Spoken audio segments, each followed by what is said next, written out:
for today's video is nagluto pala ako ng ginisang langka dahil nandito ako sa bundok, maraming langka dito.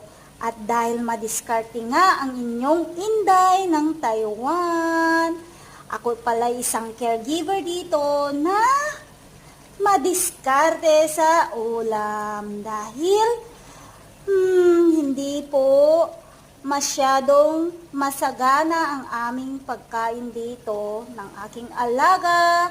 Kung anong meron na, yun na. So, dumiskarte po ang inyong inday. Yan, nagluluto po ako ng langka. So, first time ko pong magluto ng ganitong klaseng ulam. So, dahil tag-ulan, masarap kahit anong ulamin. Tiis-tiis lang, ka-OFW.